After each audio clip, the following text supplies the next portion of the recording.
नमस्कार, FM news देख रहे हैं आप। मैं हूं आपके साथ अंजलि सिंह। जहां एलपीजी का वार 1000 के पार, एक बार फिर से ये समस्या आपके साथ हम साझा करने वाले हैं और इस पर चर्चा भी करेंगे। लोगों की समस्याएं, जनता की समस्याएं सरकार तक पहुंचे, यही हमारी हर बार कोशिश रहती है।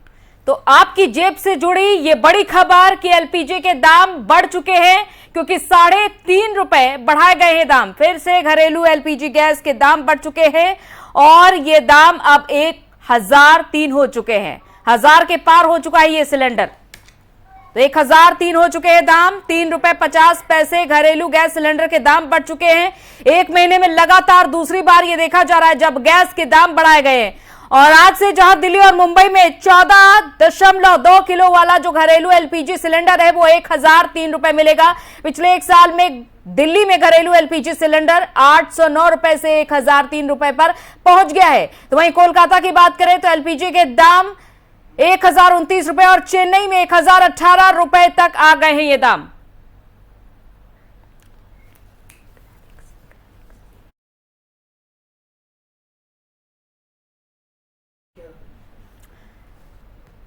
तो देखिए, जो पुराने दाम थे वो आपके सामने आपकी टीवी स्क्रीन पर। 7 मई 2022 दिल्ली में देखे 999 रुपए 50 पैसे, कोलकाता में 1026 रुपए, मुंबई में 999 रुपए 50 पैसे, चेन्नई में 1015 रुपए 50 पैसे ये दाम थे 1 मई 2022। यानी कि लगातार एक के बाद एक दाम बढ़ते रहे हैं। 949 रुपए 50 पैसे, 976 रुपए कोलकाता में, 949 रुपए और 50 पैसे यह है मुंबई के दाम। चेन्नई में 965 रुपए 50 पैसे। फिर आते हैं हम 1 अप्रैल 2022, 899 रुपए 50 पैसे, 926 रुपए कोलकाता में, 899 रुपए 50 पैसे मुंबई में। यानी कि जो दिल्ली और मुंबई के दाम रहे हैं वो हमेशा बराबर रहे हैं। और चेन्नई में देखें 915 रुपए 50 पैसे। 22 मार्च 2022 884 रुपए 50 पैसे, 911 रुपए कोलकाता में, 884 रुपए 50 पैसे मुंबई में और 900 रुपए 50 पैसे चेन्नई में। तो आपके घर में 30 किलो का सिलेंडर आता होगा, क्योंकि 16.8 किलो सिलेंडर का वजन होता है और उसमें 14.2 किलो गैस होती है। यानी कि कुल मिलाकर हो गया 30 किलो का सिलेंडर। अब ये सिलेंडर और भी ज्यादा भारी हो चुका है, क्योंकि 1003 रुपए का अब ये एलपीजी गैस सिलेंडर हो चुका है।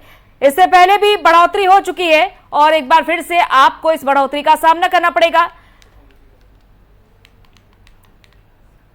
क्योंकि अभी कुछ ही दिनों पहले दाम बढ़े थे और 19 मई को एक बार फिर से गैस सप्लाई कंपनियों ने गैस सिलेंडर के दाम में वृद्धि कर दी है। रसोई में इस्तेमाल होने वाली एलपीजी गैस के दाम प्रति सिलेंडर 3 रुपए 50 पैसे तक बढ़ाए गए हैं और अब दिल्ली में सिलेंडर की कीमत 1003 रुपए हो गई है। और इसी महीने एलपीजी सिलेंडर की कीमतों में दूसरी बार यह बढ़ोतरी हुई है। राज्य के ईंधन खुदरा विक्रेताओं की कीमत को लेकर जारी एक अधिसूचना के अनुसार राष्ट्रीय राजधानी में गैर रियायती 14.2 किलोग्राम एलपीजी सिलेंडर की कीमत 1003 रुपए और ये नई कीमतें 19 मई की सुबह यानी कि आज सुबह लागू हो चुकी हैं। खाना पहले से ही महंगा हो रहा था, आटे की कीमतों में पहले से ही बढ़ावा हो चुका है और इसके अलावा हम रोजमर्रा की चीजों की बात कर ले, चाहे वो टूथपेस्ट हो, नमक हो, चीनी हो, दाल हो, सभी कुछ महंगा हो चुका है। तो ऐसे में अब जेब पर दोगुनी मार पड़ रही है। पहले भी हम इस पर चर्चा कर चुके हैं कि सैलरी लोगों की कम हो चली जा रही है और जो महंगाई है वो बढ़ती ही चली जा रही है। तो ये मई का जो महीना है वो सबसे ज्यादा भारी पड़ा है। मई में देखा गया है कि 100 रुपए का इजाफा होता रहा है। 19 किलो वाले एलपीजी सिलेंडर की कीमत दिल्ली में केवल 2012 रुपए थी और 1 अप्रैल को ये 2253 और 1 मई को बढ़कर 2355 रुपए पहुंच गई। पिछले एक साल में कमर्शियल सिलेंडर में रेट में 750 रुपए का इजाफा हुआ है। 750 रुपए महज एक साल के अंदर अंदर।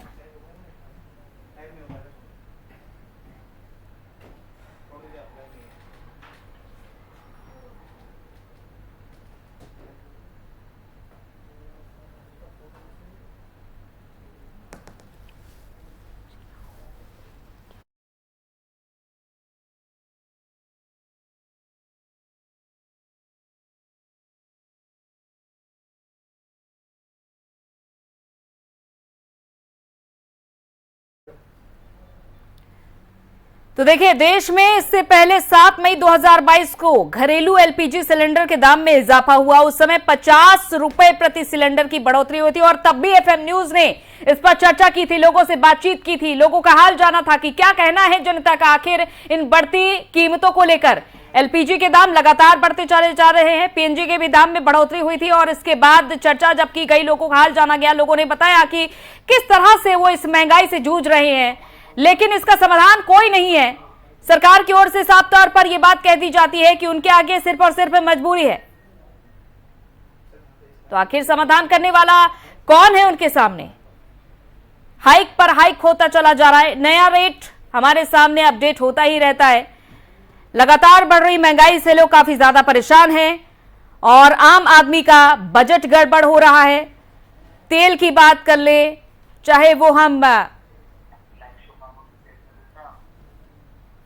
पेट्रोल डीजल के दामों की बात कर लें,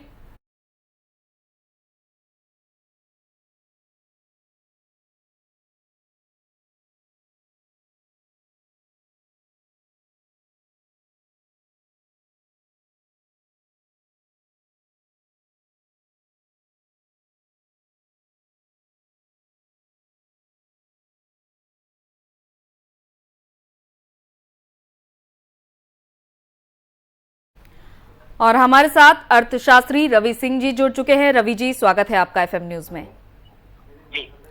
रवि जी, देखिए, रोजाना हम देख पा रहे हैं कि महंगाई लगातार बढ़ रही है, आम आदमी परेशान हो चुका है और अब आपको भी पता होगा कि घरेलू गैस सिलेंडर के 3.5 रुपए दाम बढ़ा दिए गए, 1003 रुपए। इतने रुपए तो कमाना भी मुश्किल हो जा रहा है। देखिए, जिस हिसाब से कच्चे तेल के दाम यहाँ पर उतार और चढ़ाव में है, उसका एक सीधा सीधा असर अब इन्फ्लेशन पे पूरी तरह से चढ़ता जा रहा है। और अब जैसा मैंने पहले भी आपके डिस्कशंस में बोला है कि इन्फ्लेशन तो अभी शुरू हुआ है और आगे और बढ़ेगा। फूड इन्फ्लेशन के नंबर पे भी सरकार कहीं ना कहीं से फेल हुई है और इसी वजह से यहाँ पे अब रसोई गैस के दाम, पेट्रोल के दाम, डीजल के दाम, खाने के सामान, यहाँ पर सब कुछ अब धीरे धीरे महंगा होता हुआ नजर आएगा। हालांकि अभी जिस तरीके से यहाँ पे गैस के दाम बढ़ाए हैं, इससे गृहिणियां काफी जो है वो मायूसी उनको लगी है, क्योंकि उनकी अब जो एक गृहिणी का एक बजट होता है, उस बजट से अब और पैसे निकलना उनके लिए काफी मुश्किल का दौर है। तो मुझे ऐसा लगता है कि अभी जो यहाँ पर दाम बढ़ाए हैं, आने वाले समय में शायद 10 से 15 रुपए तक के दाम और बढ़ सकते हैं। और अगर ऐसा होता है तो एक आम आदमी के लिए अपने घर में खाना बनाना भी मुश्किल होगा। तो कहीं ना कहीं से अभी इन्फ्लेशन जो है वो बढ़ा है और उस इन्फ्लेशन का असर अब ग्राउंड लेवल पे देखने को मिल रहा है। ये भी देखा जा रहा है कि डॉलर के मुकाबले रुपए में लगातार गिरावट जारी है और खस्ता हाल हो चुके हैं बेंचमार्क रेट पर भी। इसके अलावा ये भी देखा जा रहा है कि जो रूस और यूक्रेन के बीच युद्ध छिड़ा, विदेशी फंड के लगातार बाहर जाने और शेयर बाजार में भी गिरावट आने को जिम्मेदार माना जा रहा है। बिल्कुल सही कहा आपने अंजलि जी। देखिए, इस समय अगर शेयर मार्केट की बात करें तो पिछले हफ्ते दर हफ्ते में लगभग 30% से ज्यादा की गिरावट शेयर मार्केट में दिख चुकी है और इसमें बहुत बड़ा रोल जो है वो जियोपॉलिटिकल टेंशन का रहा है। दूसरी तरफ अगर आप यहाँ पर देखें तो बहुत बड़ा रोल ये भी रहा है कि जिस तरीके से एफआईआईज ने अपने पैसे को भारत से खींचा है, यूएस ने भी यहाँ पर इंटरेस्ट रेट बढ़ाया है और अब यूएस में इंटरेस्ट रेट इंक्रीज होने की वजह से वहां के बॉन्ड में पैसा जा रहा है, जिसकी वजह से भारत से जो निवेश है एफआईआईज का, वो अब फॉरेन इन्वेस्टर अपने पैसे को खींच रहे हैं और वो अब वापस अपनी कंट्री में लगा रहे हैं। तो इसका भी इम्पैक्ट है और आपने बिल्कुल सही कहा कि इसी वजह से स्टॉक मार्केट में भी बड़ी सेलिंग देखने को मिली। कमोडिटी प्राइसेस जियोपॉलिटिकल टेंशन की वजह से ऑलरेडी 30 से 40% तक बढ़ चुकी हैं और इस समय अभी सरकार के पास रेवेन्यू के लिए काफी कमी है, जिसका असर आप सीधा सीधा देखने को मिल रहा है। रवि जी, हम आपके माध्यम से अपने दर्शकों को बताना चाहेंगे कि आखिर एलपीजी सिलेंडर के दाम मुख्य रूप से ये तो होता है कि आईपीपी के फॉर्मूले से तय होते हैं, लेकिन क्या होता है ये आईपीपी का फॉर्मूला, कैसे आखिर अंतर्राष्ट्रीय बाजार में एलपीजी के दाम लागू होते हैं, ये सब आपके माध्यम से बताना चाहेंगे जनता को। जी देखिए, सबसे बड़ी बात है, मैं आपको कोशिश करता हूँ सिंपल अपने दर्शकों को समझाने के लिए। जो इस समय इंटरनेशनल गैस का रेट चल रहा है और खास तौर से भारत का रुपया उसमें अहम रोल अदा करता है। यानी कि इस समय अगर आप देखें तो डॉलर रुपी, आपने बिल्कुल सही बात कही थी, इस समय रुपया जो है वो 78 के पास पहुंच गया है, जो कि रिकॉर्ड हाई पर है। आज तक 78 का भाव हमें देखने को नहीं मिला है। तो क्योंकि रुपया यहाँ पर वीक हो रहा है और हम डॉलर में गैस को खरीदते हैं, तो अगर रुपया वीक होता है तो हमें ज्यादा पैसे पे करने पड़ेंगे। तो उसकी कैलकुलेशन यानी कि इंटरनेशनल भाव को रुपया से जब मल्टीप्लाई करते हैं तो क्वांटिटी निकल के आती है, और उस क्वांटिटी को इंडियन उसमें जब कैलकुलेट करते हैं तो आपको इंडियन भाव नजर आते हैं। अब जैसे मैं पेट्रोल का अगर सिंपल भाव यहाँ पे बताना चाहूँ तो इस समय पेट्रोल का रेट अगर $70 पर बैरल है। अब एक बैरल में 129 लीटर होते हैं, और अगर उनको डॉलर से मल्टीप्लिकेशन करके निकालते हैं तो लगभग 3000 के करीब का एक बैरल का रेट पड़ता है, और उसको डिवाइड करते हैं तो लगभग 60 रुपए के आसपास का पेट्रोल का रेट आता है। उसके बाद उसमें गवर्नमेंट के टैक्स लगते हैं और स्टेट टैक्स लगते हैं, क्योंकि जीएसटी में भी इंक्लूड नहीं किया गया, तो टैक्सेस की वजह से उसका दाम जो है वो 105 रुपए पहुंचता है। सेम इसी तरीके से गैस में भी जब कन्वर्ट करते हैं तो रेट सस्ता होता है, लेकिन सरकार के पास रेवेन्यू का सोर्स जो है वो सबसे बड़ा एनर्जी है। तो इसीलिए कंपनियां उस लॉस को बियर नहीं करती, कंपनियां डायरेक्ट आम आदमियों की तरफ पास कर देती हैं, और इसी वजह से जैसे इंटरनेशनल के भाव ऊपर और नीचे होते हैं, उसी तरीके से आपके भारत में आम आदमियों को उसका असर सीधा सीधा देखने को मिलता है। अब देखिए, जैसा कि भारत में जो एलपीजी गैस की जो ढुलाई है और पोर्ट ड्यूज है, कस्टम ड्यूटी है, इंश्योरेंस है, ये सब भी तय होता है, इसकी भी तो कीमतें तय करते हैं। देखिए, जो ढुलाई है, माल ढुलाई है या फिर जो प्रोसेसिंग होती है, उसकी एक फिक्स कॉस्ट है कि वो 0.2% का चार्ज किया जाता है माल ढुलाई में। ऑब्वियसली कि अगर यहाँ पे पेट्रोल और डीजल की प्राइसेस बढ़ेंगी तो माल ढुलाई में अगर लगभग 0.03% का खर्चा आ रहा तो वो 0.04% का खर्चा आता है। साथ ही जो इसमें जो ट्रेडर है उसकी कमीशन भी होती है, यानी कि अगर जो एजेंसीज हैं जो आपको प्रोवाइड करती हैं उनकी कमीशन भी होती है, तो उस कमीशन को अगर हम लेके देते हैं तो उनके प्राइसेस जो है वो 1000 रुपए के ऊपर पहुंच जाता है, और इसी वजह से आम आदमियों को सीधा असर उसका देखने को मिल रहा है। अब भारत में इसके आखिर इतनी ज्यादा कीमतें क्यों बढ़ रही है, ये भी देखिए, और जनता पर इसका क्या असर पड़ने वाला है खास तौर पर, क्योंकि कहने को तो मात्र 3.5 रुपए, लेकिन 3.5 रुपए आप समझिए कितना ज्यादा हो जाता है।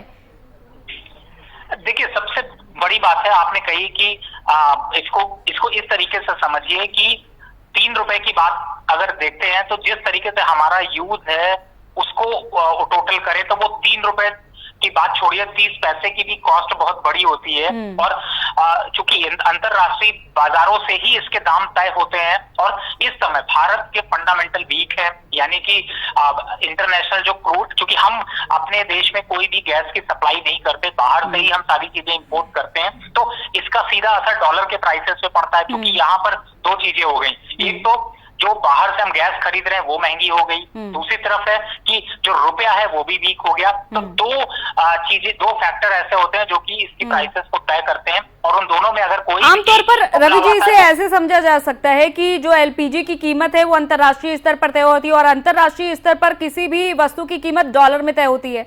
अब डॉलर को अगर रुपयों में कन्वर्ट किया जाए तो वो काफी ज्यादा निकल कर आता है। जी बिल्कुल बिल्कुल, आपने अंजलि से सही कहा। और इस समय जो बड़ी एक देखी जा रही है समस्या कि डॉलर लगातार बढ़ता चला जा रहा है, रुपए लगातार गिरता चला जा रहा है। हाँ, देखिए, रुपया कमजोर होने का कहने का मतलब ये होता है कि पहले रुपया जो आपका 60 रुपए 70 रुपए था, आज $1 के अगेंस्ट में आपको 78 रुपए देने पड़ रहे हैं, जो कि पहले जो है वो 60 रुपए 70 रुपए देने पड़ते थे। तो इससे करेंसी कमजोर होती है। जैसे इस समय आपने श्रीलंका के जो हालात देखे हैं, इसलिए वहां की करेंसी डीवैल्यू हो चुकी है, यानी कि वहां की करेंसी के अगेंस्ट अगर भारत का रुपया देखे तो काफी स्ट्रांग है, लेकिन जब हम बात करते हैं यूएस के डॉलर की तो उसके अगेंस्ट में रुपया वीक हो रहा है, यानी कि 78 रुपए जब आप पे करोगे तो आपको $1 मिलेंगे। तो अब अगर रुपया वीक होता है तो $1 के अगेंस्ट में हो सकता है आगे आने वाले समय में आपको 80 रुपए पे करने पड़े, 85 रुपए पे करने पड़े, तो उसको हम कहते हैं कि भारत की करेंसी का वीक होना।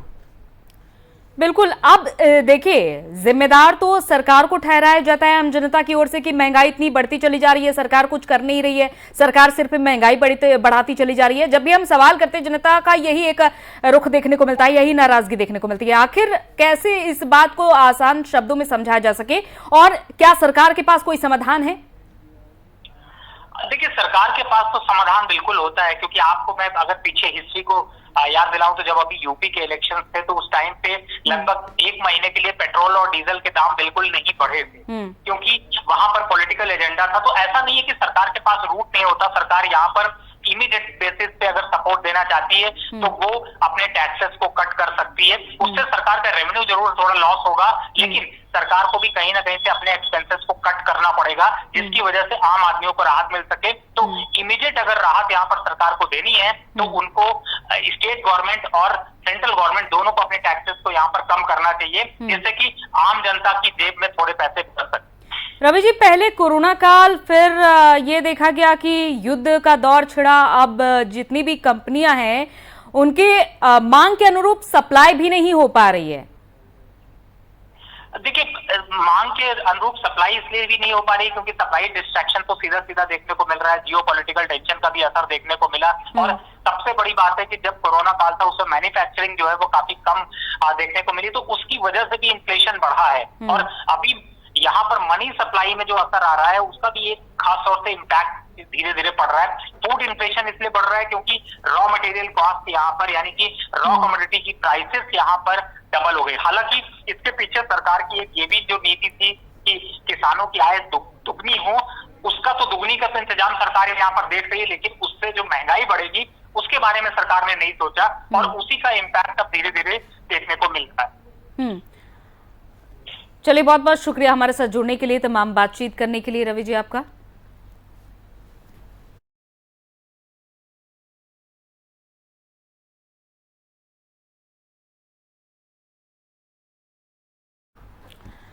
तो क्यों महंगी हो रही है गैस, एक ये भी बड़ा सवाल है, क्योंकि इसका समाधान फिलहाल सरकार के पास है भी और पूरी तरीके से नहीं भी है।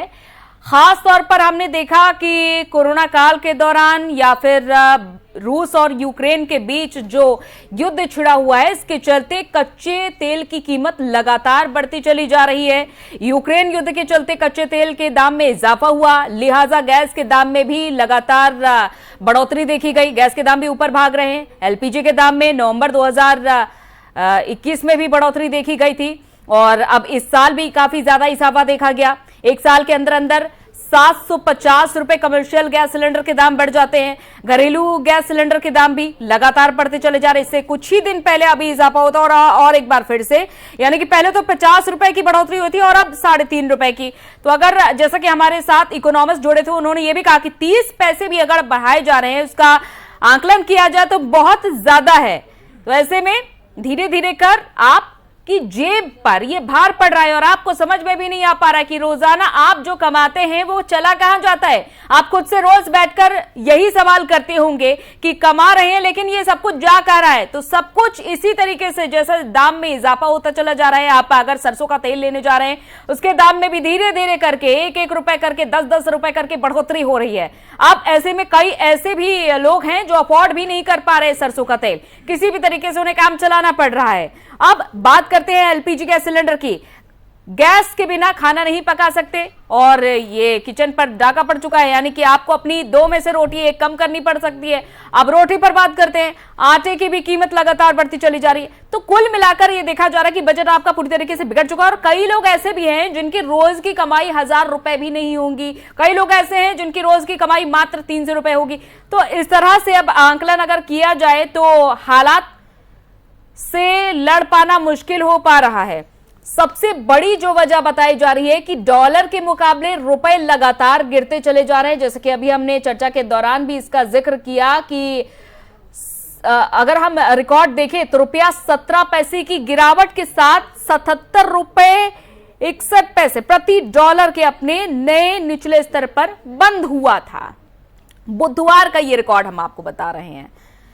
तो रुपए में गिरावट के पीछे विदेशी फंड के लगातार बाहर जाने और घरेलू शेयर बाजार गिरने को भी जिम्मेदार माना जा रहा है। और यही एक वजह है कि रसोई गैस का जो कच्चा माल क्रूड ऑयल होता है, इसके अंतर्राष्ट्रीय बाजार में कीमत बढ़ती ही चली जा रही है, क्योंकि अंतर्राष्ट्रीय बाजार में ही क्रूड के दाम से एलपीजी के दाम तय होते हैं।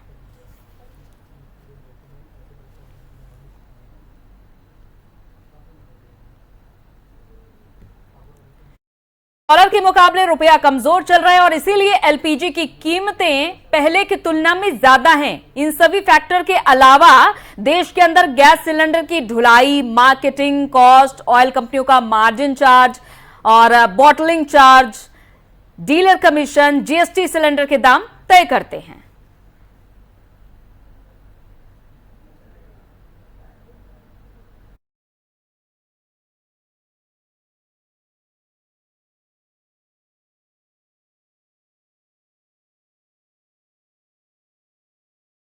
चलिए, इसी के साथ इस बुलेटिन में इतना ही। इजाजत दीजिए। नमस्कार।